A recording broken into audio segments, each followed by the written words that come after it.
Hi. So I don't know if I'm live at the moment. If somebody could let me know, that would be good. Good evening. So my name's Angie. I'm actually going to tell you my story for the first time.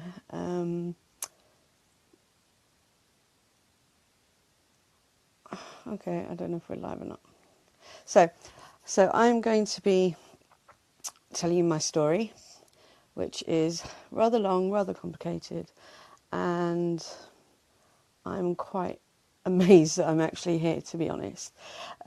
So starting back, about 10 years ago, I was diagnosed as a BRCA1 carrier. So that is the breast cancer gene and the ovarian cancer. So not great diagnosis. I was 28 at the time, had to fight to get people to take me seriously because things just weren't happening. And so in those days I had to pay £1,000 to actually get tested, because it wasn't how it is nowadays where people know all about it. So I did that and monitored it for 10 years because I thought, you know what, I'm so young, and wasn't really the forefront as it is nowadays, to be honest. And so did that, went overseas, lived my life, came back here, and it was kind of amazing because instantly, as soon as I hit the UK, I became extremely ill, and nobody could understand what was going on.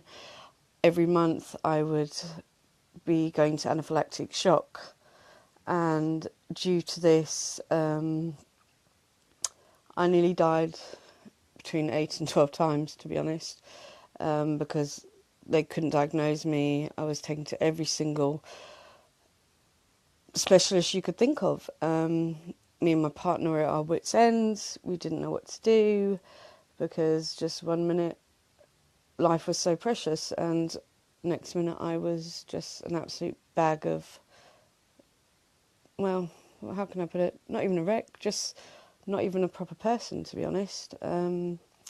So me and my partner decided, right, we're going to kept a diary, and kind of put two and two together.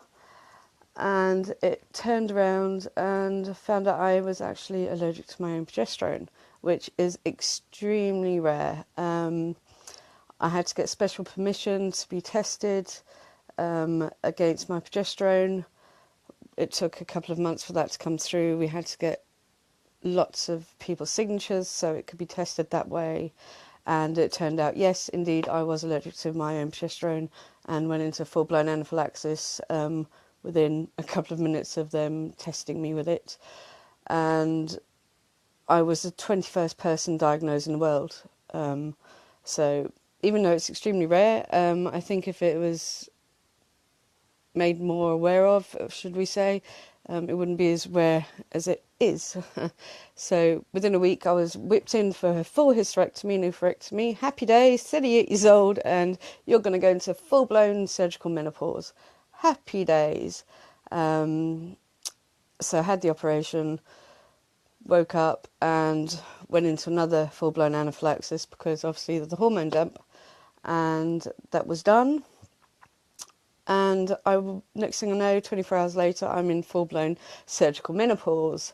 Thank you. Hot flushes, fuzzy head, weight gain, you name it, I had it. And then 2 months later, I ended up having my bilateral mastectomies because I actually was having severe problems and they found more lumps in my breasts, and the only thing that they could do was, this was my option, it had to be done. It was either that or maybe wait a couple of more months and find out I had full-blown cancer, or maybe not. So I was quite lucky in the fact that I had the option to be able to do this, and thank God I did do it because they'd actually found changes in the breast tissue. And at 38 years old, you know, you just, for any woman to have to go through that, it's just excruciating. So I thought, great, we'll do this. took it one step at a time, had this done, and it didn't work. The implants that they put in, I had major problems with. So I was having to go to the hospital every second day to get scraped from the dead skin. Managed to get them out. They put in another set, had problems with those. Ongoing battle. I was on 150 milligrams of tramadol every 4 hours. I was on 12 to 18 antihistamine every day. I was a zombie. I couldn't function. I was a lesser self. I wasn't living. I just felt like I was not even existing, and no one should ever feel like that. So eventually we managed to fight the system, get another person to actually do some more surgery on me, took the implants out. Happy days, got that done, and now they've used my tissue from my body to rebuild to rebuild the breasts. Brilliant. Yes, brilliant. 10 hour later, operation done. But I was still not completely right. Still having my breakouts. My arms were breaking out in sores all the time. I'd been on steroid creams. I'd been on antihistamines. I'd been on injections. You name it, I have had it done. I had bone marrow biopsies. I'd been for skin grafts, and no one could diagnose what it was. They just said you have an autoimmune disease, and that is it. Get on with it. When you're on 12 to 18 antihistamine a day and it's not working, then it's just not living. You become a complete zombie. You can't function. You can't go out.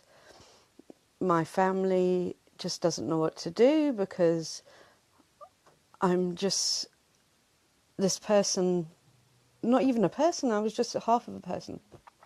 So this is where my wonderful friend Chris actually comes into play.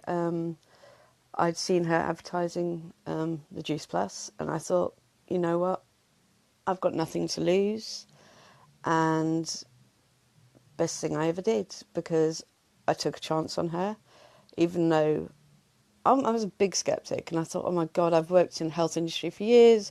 Why haven't I heard about this before? Yada, yada, yada. And I thought, you know what, I've got to put a bit of faith in my friend. And I'm so glad I bloody did. Thank you, Chris. You are just the best.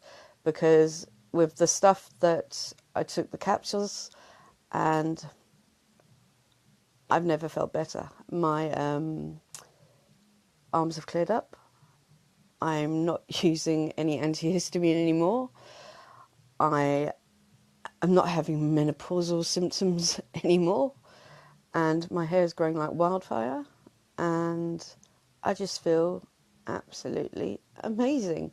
I'm up at 5 every morning. I've only just got home about 20 minutes ago from my job. I commute into London every day, and it's really hectic, but Juice Plus has done me the world of good.